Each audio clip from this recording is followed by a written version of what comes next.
qu'est-ce qui s'est réellement passé entre vous et votre mari?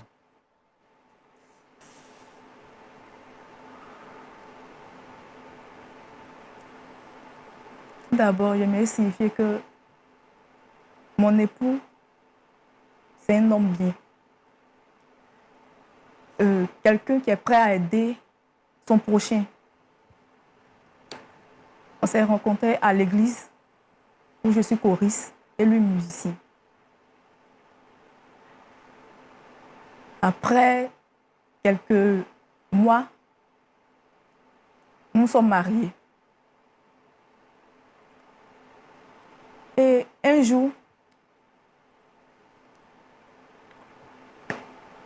comme bonne famille, on était assis en train de regarder la télé avec les enfants, avec mon enfant, pardon. Sonna à la porte. Je vois, ce sont des policiers. Ils sont venus chercher mon mari avec une convocation. Mais mon mari a fait quoi? Ils n'ont pas cherché à comprendre. Mon mari aussi ne voulait pas les suivre. Avec l'enfant, tout ça, c'était devenu un peu vraiment gênant. Donc, j'ai emmené mon mari. Je me suis vêtue vite, vite, et je suis partie au poste de police pour me voir pourquoi ils avaient emmené mon mari. Arrivé là-bas, on me dit que mon mari a fait un détournement de fonds. J'étais surprise. Je connais mon mari. Il ne peut pas faire ça. Donc après, je suis partie, on m'a laissé le voir. Je lui ai demandé, il a dit que non, il ne l'a pas fait. Il a même juré, il pleurait. Je lui ai dit que je crois son innocence. Après ça, il a passé 3 jours au poste de police.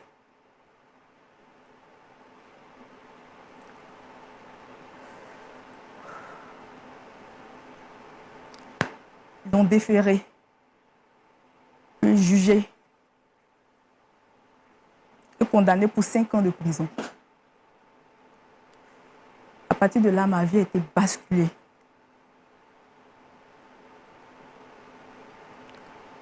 J'étais avec un enfant.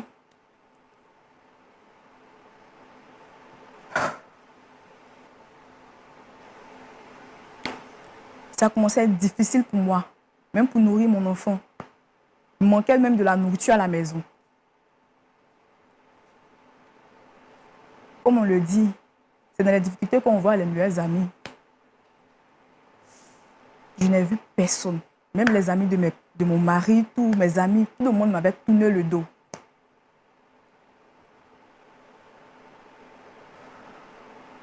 Jusqu'au jour où mon beau-père, le père à mon mari, vient me voir avec des provisions, il envoyait plein de choses, même des jouets à l'enfant, tout. J'ai rendu grâce à Dieu parce que depuis mon mariage avec mon mari, il n'a même pas assisté au mariage. Je ne l'ai jamais vu. J'ai même demandé à mon mari, mais pourquoi ton père ne vient pas, pourquoi il n'est pas venu à notre mariage? Il a dit de laisser tomber. Que c'est une histoire, il n'a pas envie de rentrer dans les détails. Mais je sentais que c'était un peu fou entre eux. Ok, c'est mon beau-père, il vient à la maison. Il venait peut-être même 4 fois dans la semaine, il peut venir, défile, il envoie des provisions. En tout cas, j'étais là, j'étais heureuse. J'ai dit, ah Seigneur, merci. Ça, c'était pendant que votre mari a été emprisonné. Emprisonné.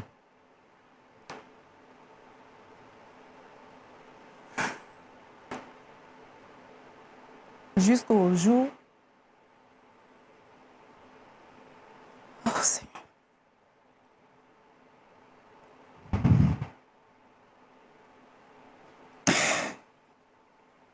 Oh. J'ai tellement honte de parler de cette histoire.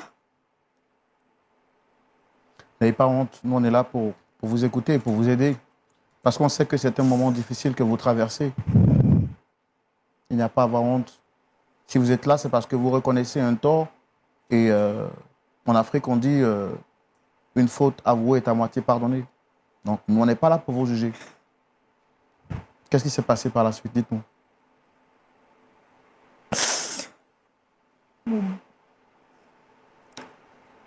Mon beau-père a demandé à coucher avec moi.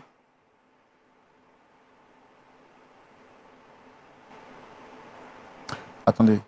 Vous dites que votre beau-père a demandé à coucher avec vous? Oui.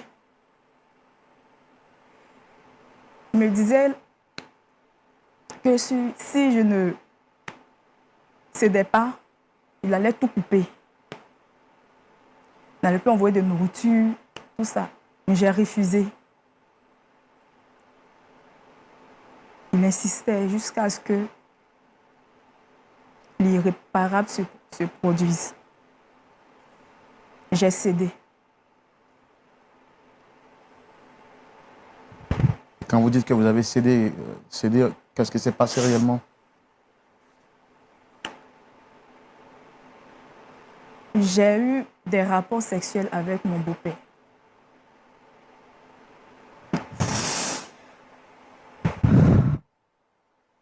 Alors, quand toutes ces situations avaient commencé à vous arriver, est-ce que vous avez pris le temps d'en parler à votre pasteur? Non, je n'ai pas pu. Il m'avait demandé de garder le silence. Puisque c'est un homme puissant et riche. Et je l'ai écouté. C'est parce que vous aviez peur de lui? C'est un homme puissant.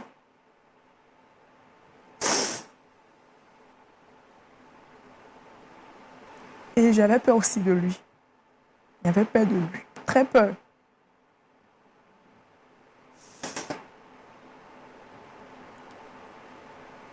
Suite à cela, on continuait à se voir et on couchait toujours ensemble. En secret.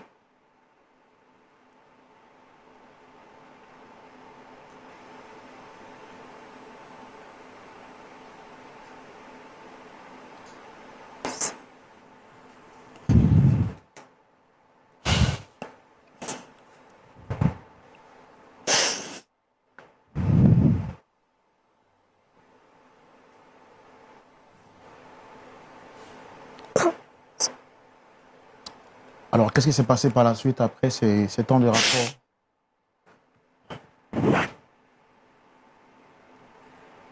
Jusqu'au jour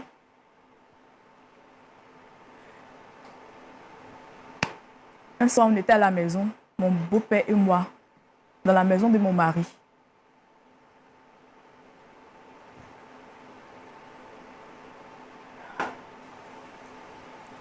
Et subitement, mon mari, qui était en prison, a été libéré. À 12 mois de prison, il était libéré par la grâce présidentielle. Donc, ça veut dire qu'il était condamné pour combien de temps au départ? 5 ans. Et au lieu de 5 ans, il a fait que 12 mois. 12 mois. Libéré par grâce présidentielle. Oui, oui, c'est ça.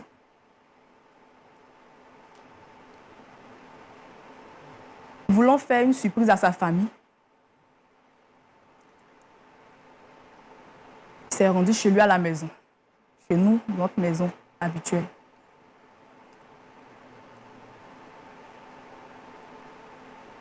Et c'est là que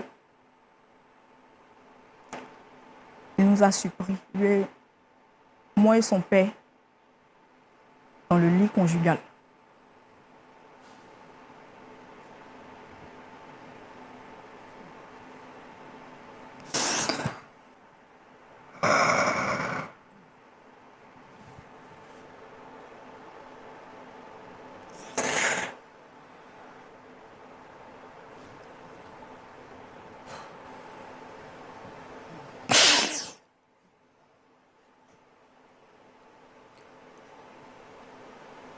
Et quelle a été sa réaction quand il vous a trouvé dans cette maison? Il était scandalisé et très déçu. Il est sorti en courant de la maison. J'ai couru après lui.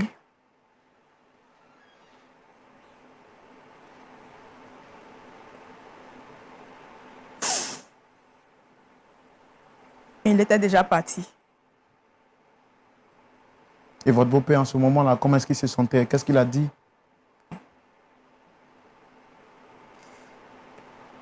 Il y avait l'impression qu'il s'en foutait, au fait. Il me disait, Mélissa, laisse-le partir. Laisse-le partir. S'il ne veut rien faire avec toi, bon.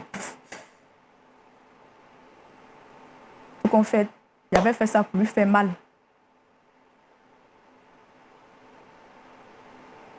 J'étais utilisé pour faire mal à mon fils parce qu'il m'avait désobéi. C'est ce que votre beau-père a dit? Il s'en foutait.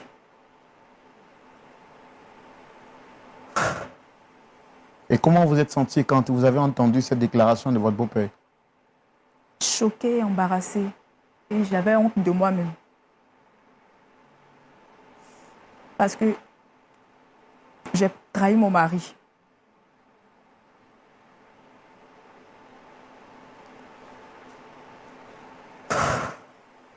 C'est pas facile pour moi.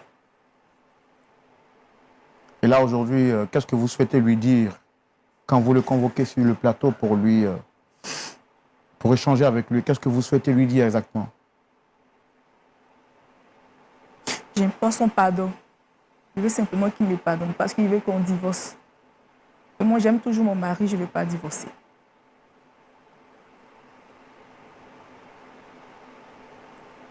Je ne veux pas divorcer. Et c'est quand la dernière fois que vous l'avez vu de visu, physiquement, vous l'avez vu de visu, je veux dire physiquement? Je ne me rappelle pas trop, mais ça date d'un peu longtemps. Et si ce soir, il refuse de vous accorder le pardon, quelle sera votre réaction?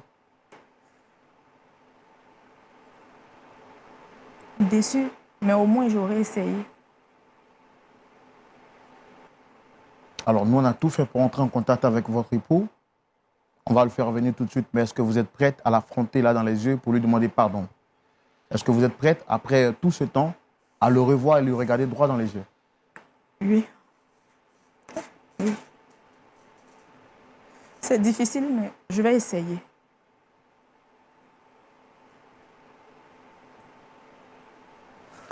Pasteur Tchoumou, il y a des situations, tant que vous ne les avez pas vécues, il faut croire que, on peut croire qu'elles n'existent pas. Nous voici encore face à une montagne. Je n'ai pas les mots, c'est vraiment difficile. Mais bon, je pense qu'on va essayer de faire venir son époux pour tenter de trouver un point d'accord. Okay. Est-ce qu'il acceptera de pardonner à celle-là même qui l'a blessé, qui l'a trahi, grave, qui a couché avec son père? Mais la suite de l'histoire nous le dira. Public, merci de recevoir l'époux de Dame Mélissa sous vos applaudissements, s'il vous plaît.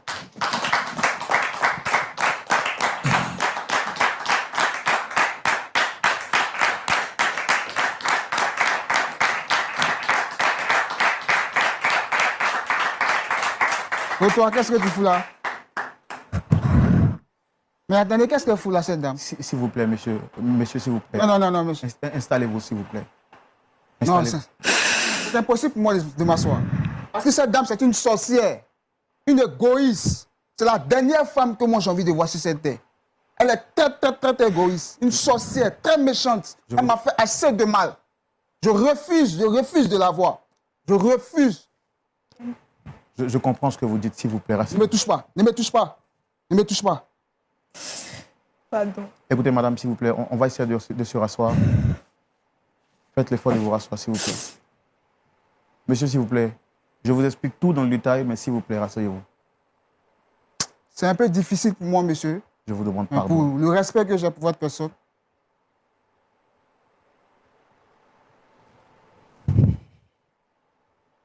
Déjà, merci beaucoup.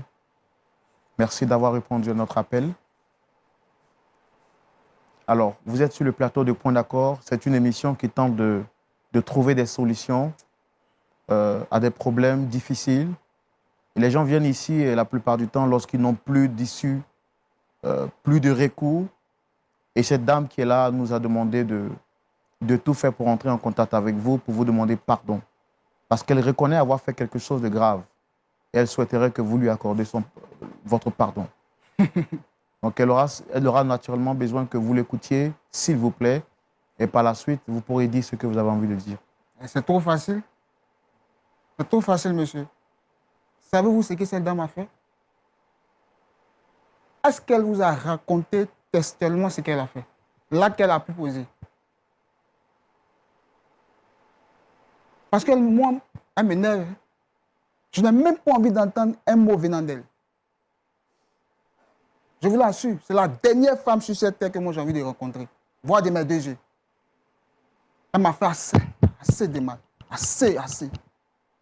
Et je souffre dans mon être. Elle m'a poignardé. Quand je pense à notre enfant, j'ai mal. Je me dis, cet enfant, quand il sera plus grand, qu'est-ce qu'il va penser? S'il sait ce que sa mère a posé, là que sa mère a posé. Seras-tu fier d'elle? La question reste posée. Alors tout à l'heure, c'est vrai que vous m'avez demandé est-ce que je sais ce qu'elle a fait. Nous avons eu le temps d'écouter son récit. Je pense que il faudrait également entendre votre part de vérité. Qu'est-ce qui s'est réellement passé? Je rappelle que vous êtes Monsieur Ruben, si je ne me trompe, c'est bien cela. Et vous êtes entrepreneur. C'est exact. Moi, je suis le frère Roland. Okay. Et juste en face, vous avez le pasteur Jean-Yves Toumou. Okay. Et le pasteur également, le pasteur Lindsay, c'est ça? Et des frères et sœurs dans la foi. D'accord. Comme je l'ai dit, c'est un plateau où nous essayons de trouver des solutions aux problèmes difficiles que traversent les gens. Et cette dame que vous avez reconnue tout à l'heure sur le plateau, Dame Mélissa, a souhaité vous demander pardon. Nous avons écouté sa version, mais je voudrais vous demander à vous également qu'est-ce qu'elle a fait exactement quand vous dites qu'elle est une sorcière. Que s'est-il réellement passé? Alors, M. Roland, sachez que j'ai été condamné à 5 ans de prison pour une histoire. Bon, jusqu'à présent, je me sens innocent. Et j'ai passé 12 mois en prison, toujours en prison. Et par la grâce de Dieu, j'ai bénéficié d'une grâce présidentielle. Alors, tout heureux, moi, je décide de regagner ma famille, ma maison. Voilà, voir ma femme, celle que j'appelais femme, ma tante femme, Mélissa, et notre fils. Et arrivé à la maison, à ma grande surprise,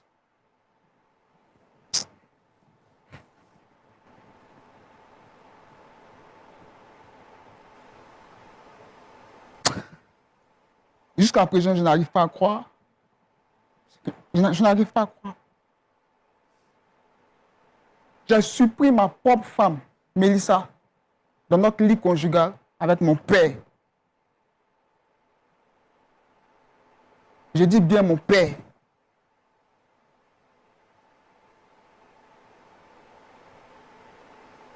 À ma place, quel serait votre sentiment? Pour quelqu'un qui a passé 12 mois en prison, qui a été condamné à 5 ans, qui revient et qui se voit coquifié par son propre père, pas une autre personne, ni son frère, ni un ami, mais par son père. C'est-à-dire la personne dont le sang coule en moi, dont je porte le nom.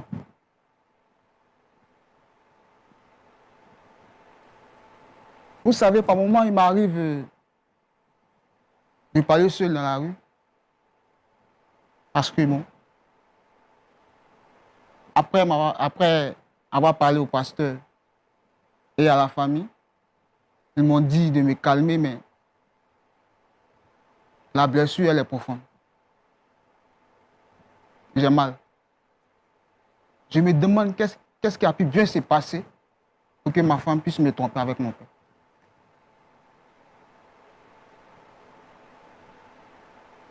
Mais je me dis, est-ce que me suicider pourra arranger la chose? Laisser notre enfant orphelin de père. L'enfant, il est petit, il ne sait rien. Non, jusque-là, moi, j'attends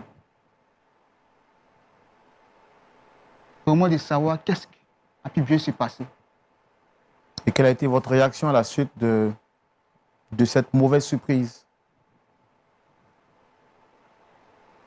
Après avoir vu l'acte, je n'ai pas dit un mot. Je suis sorti de la maison, tout triste. Et quelques jours plus tard, je suis allé voir le pasteur, la famille de cette dame,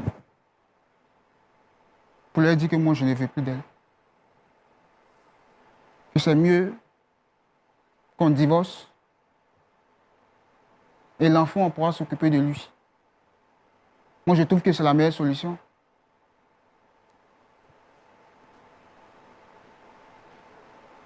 Je ne me vois pas en train de vivre encore avec une femme qui m'a trompé avec mon père. C'est trop fort pour moi.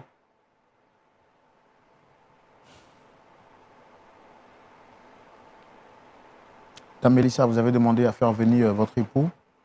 Je vois que ce n'est pas facile pour vous, malgré vos larmes qui coulent. Il est là, qu'est-ce que vous avez à lui dire? Droit dans les yeux. Ce sont des larmes de crocodile, ça. Arrête ça.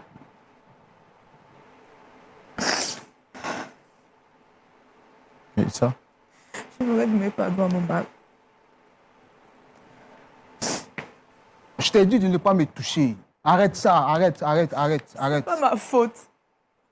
C'est la faute de ton père. Tu es sûr de toi? Il m'a utilisé pour te faire du mal, c'est pas ma faute. Je ne voulais pas le faire. Donc, vas-y, raconte. Tu as commencé. Fais pitié. Frère, à cause de Dieu. Tu sais, je t'aime toujours. Je ne veux pas qu'on divorce. Je t'en supplie.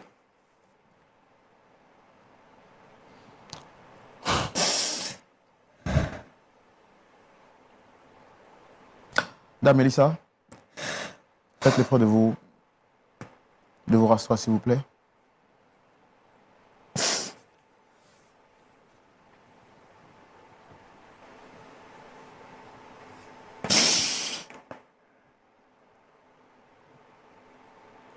Alors, est-ce que vous lui avez dit ce que vous m'avez dit en privé avant qu'il n'arrive? Concernant l'acte de son père, qu'est-ce que vous m'avez dit en privé?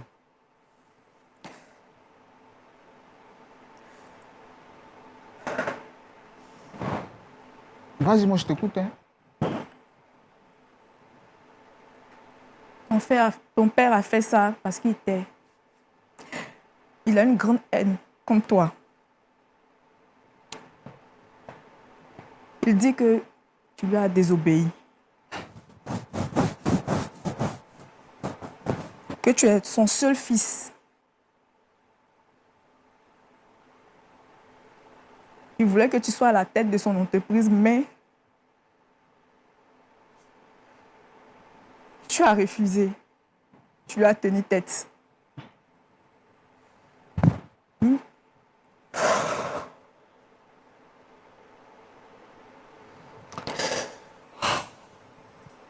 Même ton emprisonnement, il a la tête. Tu dis quoi? C'est mon père qui a formaté ce coup pour que je parte en prison. C'est bien ce que tu viens de dire, hein? Putain. Je l'ai appris le jour où tu es venu à la maison, quand tu es quitté en prison. C'est ce qu'il t'a dit ce jour? Oui. Pour le seul fait que je n'ai pas voulu travailler dans son entreprise, que j'ai voulu voler de mes propres ailes. C'est vrai, je ne t'ai pas dit qu'il y avait des embrouilles entre mon père et moi. Ça, bien sûr. Voilà l'une des principales causes de son absence lors de notre mariage. Mais je ne pensais pas qu'il pouvait réagir de la sorte. Est-ce que vous croyez votre père capable de faire ça? Bon, mon père était fâché contre moi, puisqu'il avait une entreprise. Et moi, j'ai décidé de voler de mes propres ailes. C'est-à-dire, je ne voulais pas rester entre les jupons du papa. Je ne suis pas un enfant. Il n'a pas apprécié cela. Bon, moi, je suis grand, j'ai décidé de fonder ma famille, tout et tout. Et ça ne lui a pas plu. Et je me rappelle, une fois j'ai décidé d'intégrer un parti politique qui est opposé au sien. Et ça, il n'a pas du tout digéré. Je crois que c'est une haine qu'il a gardée en lui, envers moi. Mais que ce soit, peu importe le motif, est-ce que vous croyez que ce soit légal que votre père vous en veuille jusqu'à vous conduire en prison? Mais il n'y a pas d'illégalité. Je suis son fils, je suis libre de voler. Je suis libre de faire ce que je veux. Du moment où je ne nuis pas... Apparemment, vous semblez ne pas être choqué d'apprendre que c'est votre père qui vous a conduit en prison. Si.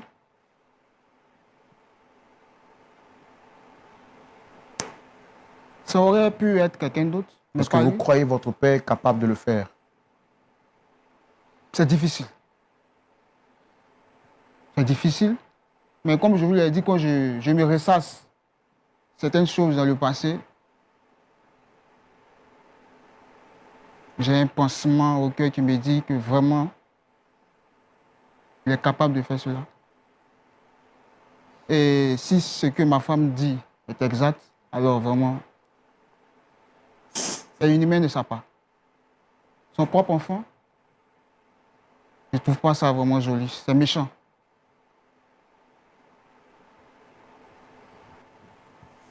Pasteur Tchoumou, un autre problème, hein? Oui. Tout à l'heure, on ne s'attendait pas à entendre toutes ces déclarations qu'on vient d'entendre de Dame Mélissa. Véritablement, Pour oui. elle, son père, le père de notre frère en face, est à l'origine de son emprisonnement. Et il aurait fait tout cela pour être à l'origine pour punir son fils qui aurait désobéi à sa demande. Oui. Je voudrais rapidement prendre l'avis de Pasteur Lindsay juste à côté pour savoir également qu'est-ce qu'elle pense de ce problème en 2-3 petites minutes et également avoir son point de vue sur le sujet en question.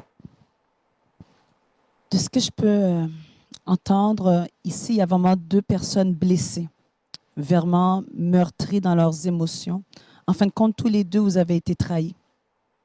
D'un côté, madame par le beau-père et monsieur ici par son épouse et en plus par votre père. Mais le point que j'ajouterais, c'est qu'en fin de compte, pour monsieur, il y a une histoire qui vous manque par rapport à votre épouse qu'elle ne vous a pas encore dit. Et comme vous avez expliqué, vous avez quitté la maison directement quand vous avez vu la scène, mais elle n'a pas pu vraiment vous expliquer vraiment tous les aboutissants de qu'est-ce qui s'est passé. Mais je comprends votre peine. Mais avant de prendre une décision, en tout cas moi, pour ma part, vous devriez encore vous rencontrer, vous parler et analyser ensemble vraiment tout ce qui s'est passé, comment tout cela est arrivé. Et puis par la suite, essayer de voir quelle décision on peut prendre ensemble. Mais pas prendre une décision sur une émotion, mais vraiment aller voir tous les faits. Et pour madame, c'est certain que vous avez essayé de garder le cap, mais vous avez malheureusement flanché et vous êtes tombé. Mais tout ce que je peux vous dire, même si vous êtes tombé, Dieu est capable quand même de vous restaurer. Mais au-delà que Dieu va vous restaurer, mais vous avez besoin aussi de vous deux vous pardonner. Et aussi de pouvoir être en mesure de recevoir aussi le pardon de votre conjoint, que lui aussi, il faut le comprendre que ça va lui prendre aussi du temps à accepter ce pardon. Mais avec Dieu, tout est possible. Alors moi, c'est ça que je dirais, mon frère Roland, par rapport à cela, de ne pas prendre de décision sur l'émotion, mais de faire confiance à Dieu dans cette situation-là, mais de prendre le temps de vous parler. Voilà ce que je pourrais rajouter. Merci beaucoup, Pasteur Nadine.